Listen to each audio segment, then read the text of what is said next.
Hello friends, once again I am gonna welcome you all to अनिपल film. तो दोस्तों, हाजिर हूँ मैं आपके साथ एक और नई मूवी को लेकर। ये मूवी मजेदार के साथ साथ बहुत ज्यादा नॉलेजेबल भी है और इस मूवी का नाम है अपग्रेड। ये कहानी है ग्रे की, जो कि एक मोटर मैकेनिक है। एक दिन वो अपनी वाइफ के साथ कहीं जा रहा होता है और अचानक से बहुत जोर का हमला होता है जिसमें वो घायल हो जाता है और फिर देखते ही देखते वो एक खतरनाक मशीन में कन्वर्ट हो जाता है। आखिर इसके बीच की कहानी क्या है, ये सब क्यों और कैसे हुआ, ये सारे ट्विस्ट एंड टर्न्स जानने के लिए हमारे साथ वीडियो के एंड तक बने रहे। तो आइए without any delay I am gonna start the explanation. कहानी शुरू होती है और हम ग्रे को देखते हैं जो कि इस वक्त एक ऐसी जगह मौजूद है जिसके चारों तरफ गाड़ियां नजर आ रही है। यानी कि ग्रे एक मोटर मैकेनिक है जो कि दिन रात बहुत ही शिद्दत के साथ अपने काम को करता है। आपको बता दूं, ग्रे बहुत ज्यादा हार्ड वर्किंग पर्सन है। ग्रे अपनी वाइफ के साथ रहता है जो कि बहुत ज्यादा अमीर है। दरअसल उसकी वाइफ एक कोबाल्ट नाम की कंपनी में काम करती है और तभी उसके गैराज के बाहर एक कार आकर रुकती है जिसमें से निकलती है ग्रे की वाइफ। दोस्तों, ये कार कोई नॉर्मल कार नहीं है बल्कि बहुत ज्यादा हाई टेक्नोलॉजी की कार थी। उस कार को देखकर ही हम उसकी वाइफ की वर्थ का अंदाजा लगा सकते हैं कि वो कितनी ज्यादा रिच है। तभी ग्रे गैराज से बाहर आकर अपनी वाइफ को मिलता है और उसे कहता है कि जो कार मैंने अभी अभी ठीक की है वो उसके मालिक तक पहुंचाना है और सफर थोड़ा सा लंबा है, इसलिए तुम भी मेरे साथ चलो क्योंकि हम दोनों रास्ते में जाते हुए बहुत ज्यादा एंजॉय करेंगे। पहले तो ग्रे की वाइफ थोड़ा सा नानुकुर करती है, फिर उसके बहुत ज्यादा इंसिस्ट करने पर वो मान जाती है और अब दोनों साथ निकल पड़ते हैं। हम देखते हैं ग्रे की वाइफ भी अपनी कार साथ में लेकर जा रही है ताकि वो दोनों वापस लौटने के वक्त अपनी कार में बैठकर आराम से घर आ सके। तभी रास्ते में जाते वक्त अचानक से ग्रे एक जगह पर अपनी कार रोक देता है जिसे देखकर उसकी वाइफ आशा काफी ज्यादा हैरान थी बिकॉज ये जगह तो बहुत ही अजीब थी जहाँ चारों तरफ कोई भी घर नजर नहीं आ रहे थे। सब जगह सुनसान पड़ा हुआ था, चारों तरफ सन्नाटा पसरा हुआ था। ऐसी जगह को देखते ही आशा के दिमाग में बहुत सारे क्वेश्चंस उठने लगते हैं। वो ग्रे से कुछ पूछने ही वाली थी कि तभी ग्रे से रोक देता है और उसे कहता है तुम बिल्कुल शांत रहो और सिर्फ मेरे साथ आओ क्योंकि तुम्हारे लिए एक बड़ा सा सरप्राइज है। और फिर ग्रे आशा को लेकर एक अंडरग्राउंड जगह में जाने लगता है। आशा वहाँ पहुँचते ही एक व्यक्ति को देखकर हैरान रह जाती है और इस पर्सन का नाम ईरन कीन था। दरअसल वो बहुत बड़ा टेक इन्वेंटर था और वो आशा का सबसे ज्यादा फेवरेट था। तो यही वजह थी कि आशा उसे देखकर चौंक जाती है बिकॉज वो ईरन कीन से पहली बार मिल रही थी, जिसे मिलकर तो आशा की खुशी का ठिकाना ही नहीं था। आशा ईरन कीन को देखकर खुशी जाहिर करती है और इससे कहती है मैं भी आप जैसी ही कंपनी कोबाल्ट में काम करती हूँ और कहीं न कहीं हम अपनी कंपनी को आपके बराबर लाना चाहते हैं। आशा की ये बातें सुनकर ईरन कीन को बिल्कुल अच्छा नहीं लगता है। आपको बता दूं, जिस कार को ग्रे ने रिपेयर किया था दरअसल वो कार ईरन कीन की थी। जैसे ही ये वहाँ से जाने के लिए टर्न होते ही ईरन कीन उन्हें एक चिप के बारे में बताता है। वो उससे कहता है ये दुनिया की सबसे हाई टेक्नोलॉजी की चिप है। ईरन कीन उन्हें बताता है कि हम इस चिप की बदौलत सारे काम बहुत ही आसानी से कर सकते हैं। अगर वन वर्ड में इस चिप के बारे में एक्सप्लेन किया जाए तो ये दुनिया की सबसे ज्यादा स्ट्रॉन्ग चिप है। आशा और ग्रे ईरन कीन की बातें सुनकर काफी खुश होते हैं। अब वो दोनों वहाँ से बाहर निकलते हैं और अपनी हाईटेक कार में बैठकर घर की ओर जाने लगते हैं। कार तो पूरी तरह से एआई बेस्ड थी, इसलिए उसे तो चलाने की भी जरूरत नहीं थी। ये दोनों अपने में ही बिजी थे और कार ऑटोमेटिकली चल रही थी कि तभी एक टर्न आने पर कार अपना रास्ता बदल देती है। आशा जैसे ही ये चीज नोटिस करती है उसे ऐसा लगता है कि शायद हाईवे पर ट्रैफिक होगा, इसीलिए कार ने अपना रास्ता बदल दिया है। लेकिन देखते ही देखते वो कार घर की अपोजिट डायरेक्शन में जाने लगती है। आशा तुरंत ही कार को कमांड देने की कोशिश करती है, लेकिन ये क्या, वो कार तो उसकी कमांड को फॉलो ही नहीं कर रही थी। ये देखते ही आशा काफी ज्यादा घबरा जाती है। कमांड न फॉलो करने की वजह से दोनों बहुत ज्यादा घबरा जाते हैं, इसलिए उन्होंने कार में ब्रेक लगाने का सोचा और जैसे ही वो ब्रेक लगाना शुरू करते हैं ये क्या, कार तो और तेजी से भागने लगती है और आखिरकार वही हुआ जिसका हम सबको डर था, यानी कि भयानक एक्सीडेंट। और तभी हम क्या देखते हैं कि इनके पीछे एक और कार आकर रुकती है और उस पीछे वाली कार से 4 नकाबपोश आदमी उतरते हैं। एक्सीडेंट तो भयानक था लेकिन ये दोनों कार में सुरक्षित थे। लेकिन तभी वो चारों नकाबपोश कार से उतरते हैं और सीधा इन दोनों को घसीटते हुए बाहर लेकर आते हैं, जिनमें से एक आदमी उन दोनों पर गन पॉइंट कर देता है। आशा उन्हें समझाने की कोशिश करती है कि वो उन्हें छोड़ दे और बदले में वो जो भी चाहते हैं हम उन्हें देने के लिए तैयार हैं। लेकिन नकाबपोशों ने उनकी एक बात नहीं मानी और देखते ही देखते एक आदमी ने आशा पर गोली चला दी, लेकिन ग्रे कुछ भी नहीं कर सका। आशा वहीं पर खून से लथपथ होकर जमीन पर गिर जाती है और अब चारों ग्रे को भी गोली मार देते हैं। इतना बड़ा इंसिडेंट होने के बाद वहाँ पर पुलिस पहुँचती है जो कि दोनों को इमीडिएट हॉस्पिटलाइज करती है, जिसमें आशा की इमीडिएट मौत हो जाती है। लेकिन ग्रे की अभी भी सांसें चल रही थी, पर वो इस वक्त किसी काम का नहीं था क्योंकि वो पूरी तरह से पैरालाइज्ड हो चुका था। ग्रे का दिमाग तो एक्टिव था लेकिन उसकी पूरी बॉडी पैरालाइज्ड हो चुकी थी, जिसे देखकर वो काफी ज्यादा इमोशनल होता रहता था क्योंकि उसका सारा काम उसकी माँ को करना पड़ रहा था। अब हम मिलते हैं डिटेक्टिव से जो कि आशा और ग्रे की केस की छानबीन कर रही थी, लेकिन इस इंसिडेंट को 3 महीने बीत चुके थे और वो डिटेक्टिव अभी तक कुछ भी नहीं कर पाई थी। दिन ब दिन ग्रे की तबीयत और बिगड़ती जा रही थी और एक दिन जब वो हॉस्पिटल में था तो उससे वही आदमी यानी कि ईरन कीन उससे मिलने आया। ईरन कीन ग्रे को देखकर कहता है कि मुझे तुम्हें देखकर काफी ज्यादा बुरा महसूस हो रहा है कि इस वक्त तुम किसी भी काम के नहीं हो। वो ग्रे से कहता है कि अगर तुम चाहो तो मैं तुम्हारी मदद कर सकता हूँ और फिर वो निकालता है वही चिप जो कि हमने कहानी की शुरुआत में देखी थी। वो ग्रे से कहता है कि अगर मैं इस चिप को तुम्हारी बॉडी में इंस्टॉल कर दूं तो तुम पहले से कई गुना ज्यादा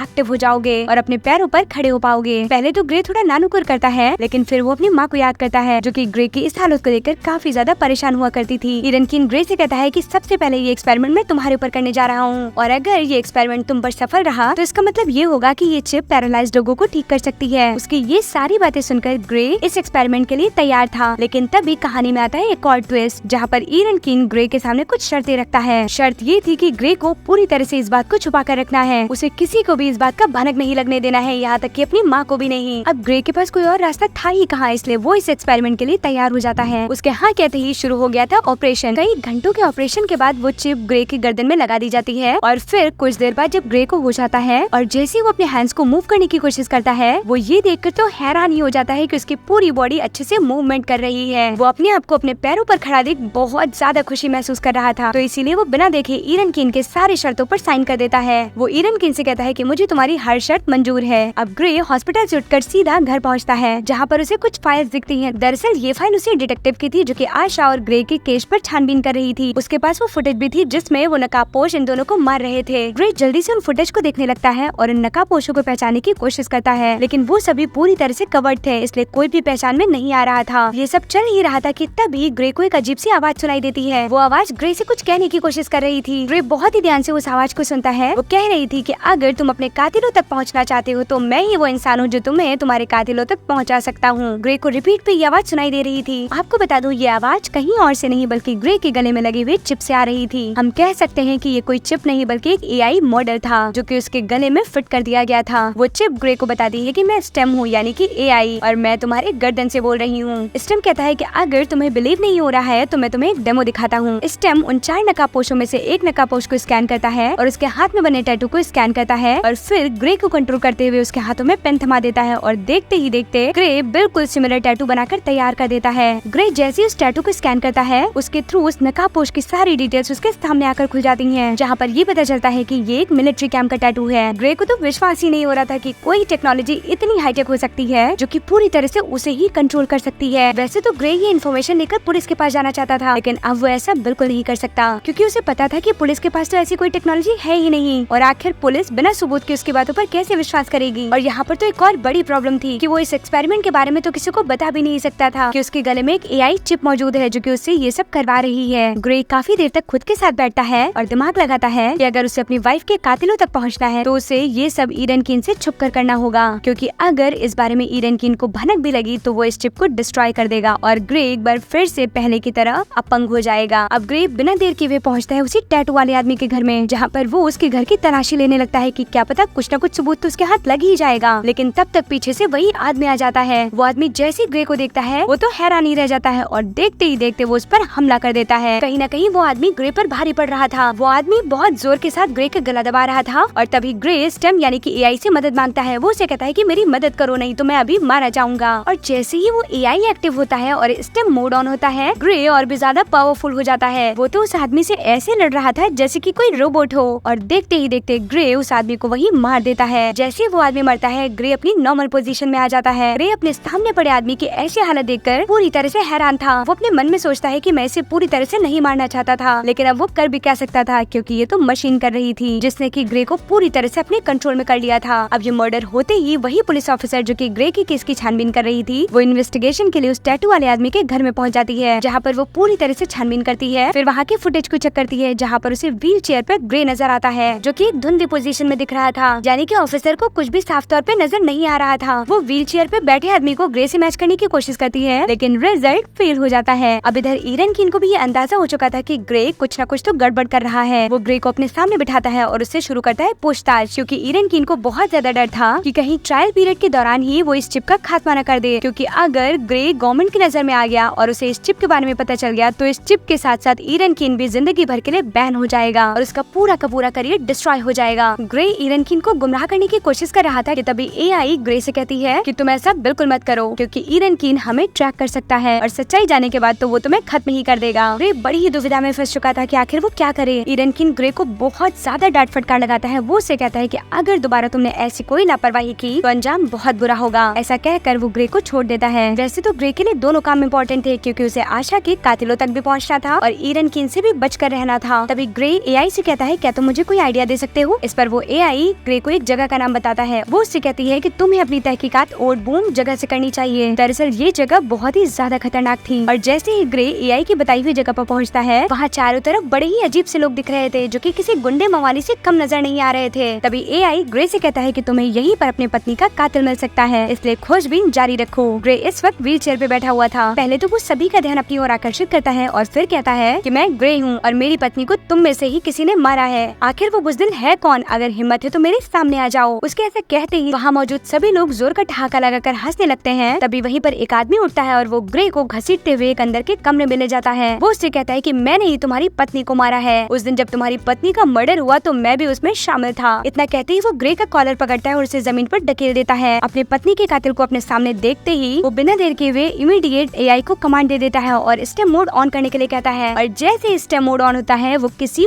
फाइटर की तरह लड़ने लगता है। पहले तो ग्रे उस आदमी को बहुत ज्यादा मारता है, फिर उसे नीचे गिराकर उसके ऊपर बैठकर उसे पूछता है कि बताओ आखिर तुम्हारे साथ दो और लोग कौन शामिल थे, मैं उनका नाम जानना चाहता हूँ। पहले तो वो आदमी हंसता है, लेकिन फिर जब ग्रे उसे चाकू दिखाता है और उसको एक एक कर छीलने लगता है, तब वो मरने से पहले किसी विस्क नाम के आदमी का नाम लेता है और इतना कहते ही वो वहीं पर मर जाता है। और तभी अचानक से ग्रे को ये रियलाइज होता है कि ईरन कीन उसे शट डाउन करने की कोशिश कर रहा है। उसे पता चल गया था कि कोई ना कोई एआई से छेड़छाड़ कर रहा है, क्योंकि अगर एक बार ईरन कीन ने चिप को शट डाउन कर दिया तो वो फिर से पहले जैसा पैरालाइज्ड हो जाएगा और वो कभी अपनी वाइफ के कातिलों तक नहीं पहुंच पाएगा। इसलिए तुरंत ही वो अपना दिमाग दौड़ाता है और पहुंच जाता है एक हैकर के पास। ग्रे के पास ज्यादा वक्त नहीं था, इसलिए वो अपनी व्हील चेयर को वहीं छोड़ देता है और हैकर को ट्रैक करते हुए पैदल ही वहाँ से निकल जाता है। रास्ते में जाते हुए वो अपने हाथों पे कुछ लिख रहा था। दरअसल ये वो इन्फॉर्मेशन थी जो कि ईरन कीन की हैकिंग को उल्टा करने में उसकी हेल्प कर सकती थी। ग्रे उस हैकर के पास पहुंचा ही था कि तब तक ईरन कीन ने चिप को शट डाउन कर दिया और देखते ही देखते वो पहले जैसा पैरालाइज्ड हो गया और धड़ाम कर वहीं जमीन पर गिर गया। वो इशारों में हैकर को सब कुछ बताता है और उस हैकर को अपने हाथ पे लिखी हुई सारी इन्फॉर्मेशन दिखाता है। हैकर ने देखते ही देखते कुछ मिनटों में ही सारा काम कर लिया था, लेकिन अभी पूरा कंट्रोल ग्रे के पास आने में थोड़ा वक्त लगेगा। लेकिन इस वक्त ग्रे के पास बिल्कुल भी वक्त नहीं था। दूसरी तरफ सीन शिफ्ट होता है उसी आदमी के पास जिसे अभी अभी ग्रे ने मारा था। वहाँ पर दो वही आदमी पहुँचते हैं जिसका नाम मरते वक्त उस आदमी ने ग्रे को बताया था। विस्क जैसे ही उस मरे हुए आदमी के पास पहुँचता है, वो उसके आंखों में देखकर सब कुछ पता लगा लेता है कि आखिर उसे मारने के लिए यहाँ कौन आया था। और अब उसे पता चल चुका था कि ये कोई और नहीं बल्कि ग्रे है। दरअसल विस्क भी बहुत ज्यादा खतरनाक इंसान था। वो भी इन टेक्नोलॉजीज का यूज करके काफी ज्यादा स्ट्रॉन्ग बन चुका था। विस्क और उसका साथी दोनों वहाँ से निकलते हैं ग्रे को ढूंढने के लिए और देखते ही देखते वो ग्रे की लोकेशन पर पहुँचते जा रहे थे। और दूसरी तरफ ईरन कीन ने अपने आदमियों को ग्रे को उठाने के लिए भेज दिया था। अब देखते ही देखते विस्क और उसका साथी पहुँच चुके थे ग्रे की लोकेशन पर। अब वो ग्रे पर गोलीबारी करने ही वाले थे, तभी ग्रे स्टेम को बार बार आवाज लगाने की कोशिश करता है। वो उसे रिबूट करने की कोशिश करता है और देखते ही देखते स्टेम रिबूट हो चुका था। अब यहाँ दोनों में शुरू होती है खतरनाक फाइटिंग। ग्रे के पास कोई भी वेपन्स नहीं थे, लेकिन फिस्क के पास टेक्नोलॉजी वाले वेपन्स थे। ग्रे को ये पता चल चुका था कि वो ज्यादा देर विस्क के सामने नहीं टिक सकता, इसलिए वो वहाँ से उससे बचकर भागने लगता है। वो बार बार विस्क को चकमा देते हुए इधर से उधर भाग रहा था। तभी वहीं पर ईरन कीन के आदमी आ जाते हैं। विस्क उन्हें देखते ही तुरंत ही खत्म कर देता है। इधर ग्रे भागते भागते बिल्डिंग की छत पर आ चुका था और अब यहाँ से जाने का कहीं और रास्ता नजर नहीं आ रहा था। उसका पीछा करते हुए विस्क भी वहाँ पर पहुँच चुका था। तभी एआई ग्रे से कहता है कि अगर तुम चाहो और स्टेम मोड ऑन करो तो मैं अभी 2 मिनट में इस आदमी को यहीं खत्म कर दूंगा। और ग्रे ने ऐसा ही किया। देखते ही देखते मिनटों में सामने खड़ा आदमी चकनाचूर हो जाता है। ग्रे सबको मारकर वहाँ से अपने घर लौट जाता है। उसकी माँ की नजर जैसे ही ग्रे पर पड़ती है, वो उसे चलता फिरता देखकर काफी ज्यादा खुश हो जाती है। और तो और वो उसे देखकर हैरान भी थी कि आखिर अचानक से वो ठीक कैसे हो गया। दरअसल ईरन कीन के कॉन्ट्रैक्ट के मुताबिक उसे ये बात हर किसी से छुपा कर रखनी थी, यहाँ तक कि अपनी माँ से भी। तो इसीलिए उसके ठीक होने के बारे में अभी तक किसी को भी खबर नहीं थी। अब ग्रे के पास कोई और ऑप्शन नहीं था, इसलिए उसने पूरी सच्चाई अपनी माँ को बता दी। और तभी वहीं पर डोरबेल बजती है और ग्रे फिर से अपनी पोजीशन पर लेट जाता है। वो अपनी माँ से कहता है कि ये बात किसी को भी ना बताए। डोर खुलते ही वही पुलिस ऑफिसर अंदर आ जाती है जो कि उसकी केस की छानबीन कर रही थी। वैसे तो उस पुलिस ऑफिसर को उस पर शक हो चुका था, इसलिए वो बड़ी ही शातिरता से ग्रे के शर्ट में चुपके से एक रिकॉर्डर डालकर वहाँ से चली जाती है। और तभी ग्रे के अंदर लगी एआई उसे बार बार आवाज देने की कोशिश करने लगती है। वो पूरी तरह से ग्रे के दिमाग को कंट्रोल कर लेती है। वो उससे कहती है कि तुम्हें अपनी वाइफ के कातिलों को ढूंढकर मारना ही होगा। Grey bar bar stem mode of करने की कोशिश कर रहा था, लेकिन एआई तो उसकी बात ही नहीं सुन रही थी। और इस दौरान हमें एक बात पता चलती है कि जब एआई को रिबूट किया गया था तो उसके अंदर वो हैकर ये फंक्शन इंस्टॉल करना भूल गया कि वो ग्रे के ऑर्डर को फॉलो करे। यानी कि यहाँ पर अब हम ये कह सकते हैं कि एआई अपने आप ही जब चाहे तब ऑन हो सकता है और जब चाहे तब ऑफ। जैसे ही ग्रे को ये बात पता चलती है, वो पूरी तरह से हैरानी में पड़ जाता है। उसे समझ नहीं आ रहा था कि आखिर अब वो क्या करेगा,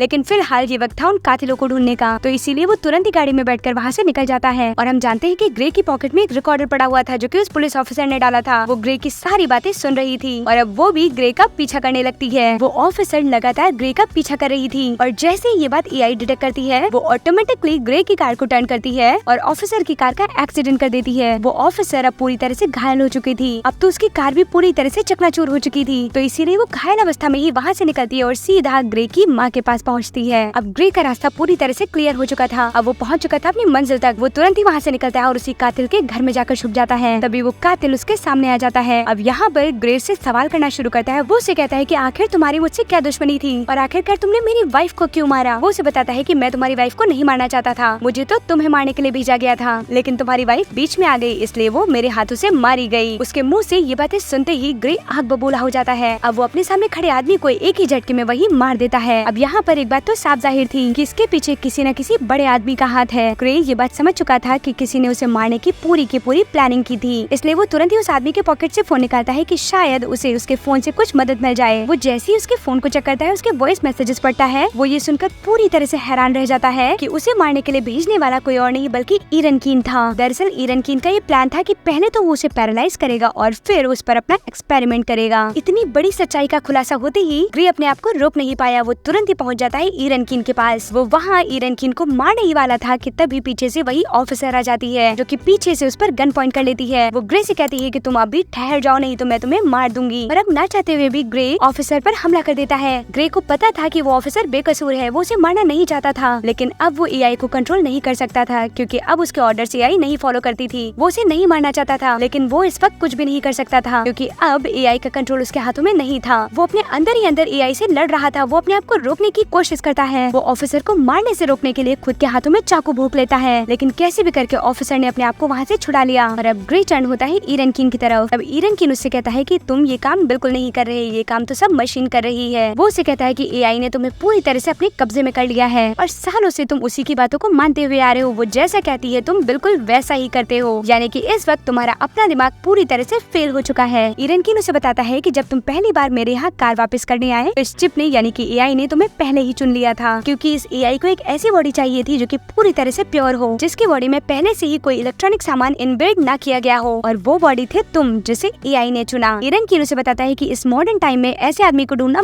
बहुत ही ज्यादा मुश्किल था और तुम बिल्डे एक ऐसे इंसान हो जो कि मुझे मिले और इसीलिए मैंने और मेरी एआई ने तुम्हें चुना। वो उसे बताता है कि जैसे तुम यहाँ से घर वापस जाने के लिए निकले, स्टेम यानी कि एआई ने तुम्हारी वाइफ आशा की कार को पूरी तरह से हैक कर लिया था और यही वजह थी कि एआई जाते वक्त तुम्हारे ऑर्डर्स को फॉलो नहीं कर रही थी, जिससे वो कार एक भयानक एक्सीडेंट का शिकार हुई। और आगे क्या हुआ ये तो तुम जानते ही हो। इस वक्त ग्रे अपनी नॉर्मल कंडीशन में था। वो समझ चुका था कि अगर ईरन कीन जिंदा रहा तो वो इसी तरह की कई और चिप बना सकता है जिससे लोगों को बहुत नुकसान पहुंच सकता है। तो इसीलिए ग्रे ने ईरन कीन का ध्यान भटकाने की कोशिश की। एक पल के लिए ईरन कीन की जैसे ही नजर ग्रे से हटी, ग्रे ने देखते ही देखते उसके सर पर वार कर दिया और अब वो वहीं मर जाता है। अब ईरन कीन तो मर चुका था लेकिन उसके अंदर लगी एआई अब भी किसी को मारने की कोशिश कर रही थी। वो कोई और नहीं बल्कि वही ऑफिसर थी। एआई लगातार गन से शूट करना चाह रही थी लेकिन ग्रे अंदर ही अंदर उससे फाइट कर रहा था और इसीलिए हर बार निशाना चूक जाता है, लेकिन ग्रे ज्यादा देर तक उस खतरनाक मशीन से नहीं लड़ पाया और देखते ही देखते उसके हाथों से कई सारी गोलियां चली जो कि सीधा जाकर उस ऑफिसर को लगी। अब उस ऑफिसर का भी वहीं पर दी एंड हो जाता है। अब यहाँ पर ग्रे भी अपने आप को मारने की कोशिश करता है कि तभी अचानक से हमें पता चलता है एक और बड़े से ट्विस्ट के बारे में, यानी कि अचानक से ग्रे की आँख खुलती है और इस वक्त वो अपने बिस्तर पर लेटा हुआ था। आँख खुलते ही उसके सामने उसकी वाइफ आशा आ जाती है जो कि ग्रे को ठीक होता देख बहुत खुश होती है। वो उसके पास जाकर बैठती है और ग्रे से बताती है कि तुम 2 हफ्ते से कोमा में थे। वो उसे बताती है कि हम दोनों का एक बहुत खतरनाक एक्सीडेंट हुआ था। अब ग्रे सब कुछ समझ चुका था कि वो चिप यानी कि एआई उसे इस्तेमाल करने की कोशिश कर रही है। वो उसे झूठे सपने दिखा रही है कि तुम एआई की मदद से क्या कुछ नहीं कर सकते और ग्रे इन्हीं ख्यालों के साथ जोर से मुस्कुराता है और ये मूवी यहीं पर एंड हो जाती है। तो फ्रेंड्स, आपको ये स्टोरी कैसी लगी हमें ये कमेंट सेक्शन में जरूर बताएं। हमारे चैनल को लाइक करें, शेयर करें और सब्सक्राइब करना तो बिल्कुल ना भूलें। Thank you for watching the video.